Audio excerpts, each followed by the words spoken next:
L'Institut d'administration publique du Québec présente les finalistes du prix Gestion des ressources humaines.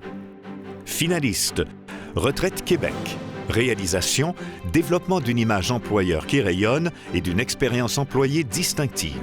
La raison d'être derrière notre projet, c'était bien évidemment dans le contexte actuel de pénurie de main-d'œuvre, de se démarquer, de faire rayonner Retraite Québec comme un employeur de choix et aussi de faire vivre à nos employés une expérience employée distinctive, positive. Donc, c'est nos employés à l'interne qui sont nos meilleurs ambassadeurs pour faire reconnaître Retraite Québec.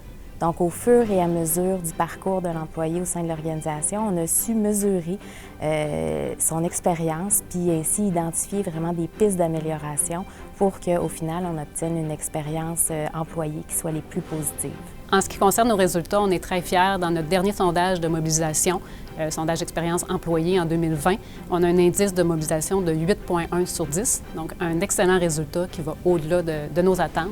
Et également, on a 93 % de nos employés qui nous recommandent comme un employeur de choix. La démarche qu'on a entreprise, elle est exportable dans d'autres organisations, mais il ne faut surtout pas oublier qu'il faut partir des besoins des employés. Donc, c'est au fur et à mesure des consultations qu'on a pu identifier des actions, poser des actions à Retraite Québec qui correspondaient vraiment à notre culture organisationnelle.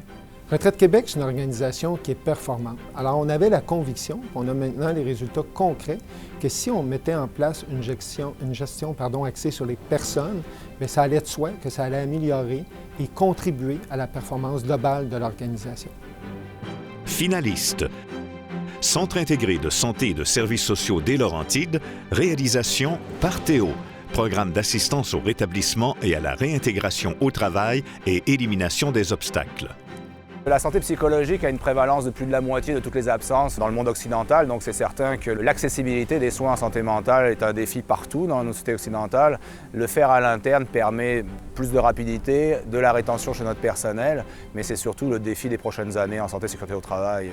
Ça vient amener beaucoup de support auprès des travailleurs. L'idée, c'est pas d'appliquer une conséquence, mais de comprendre qu'est-ce que la personne vit pour lui apporter du support, des outils dont elle a besoin pour mieux s'épanouir, autant personnellement que professionnellement. Donc, en bout de ligne, tout le monde est gagnant, autant le travailleur, l'employeur, les bénéficiaires. Et le service offert aussi se poursuit après le retour au travail. Donc, ça permet aux travailleurs, une fois qu'ils sont retournés au travail, d'avoir un soutien aussi pendant la période du retour et pour favoriser le maintien en emploi de façon sécuritaire et durable dans le temps.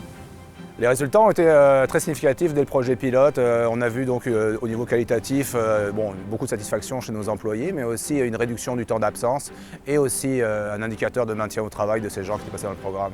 Il n'y a pas de recette, chaque personne a ses propres défis, les vit différemment.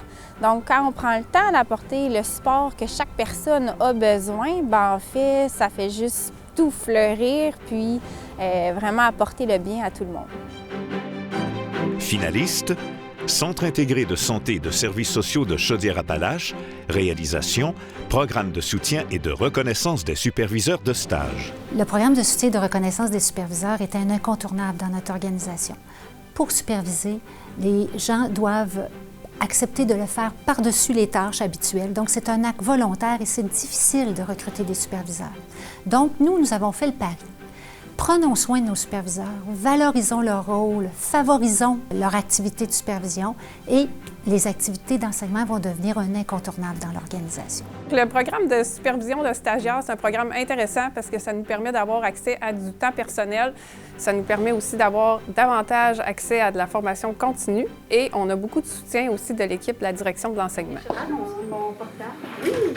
À mon niveau, plus concrètement, ce que ça apporte, ces mesures d'encouragement-là, c'est que ça mobilise beaucoup le personnel.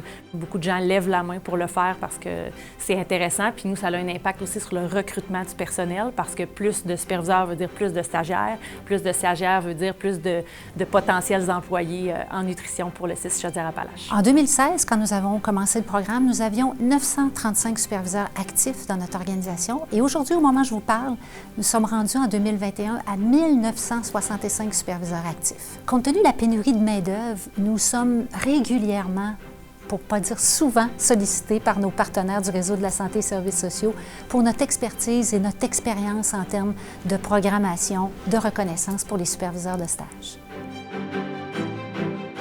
Les partenaires des prix d'excellence de l'administration publique du Québec souhaitent bonne chance à tous les finalistes.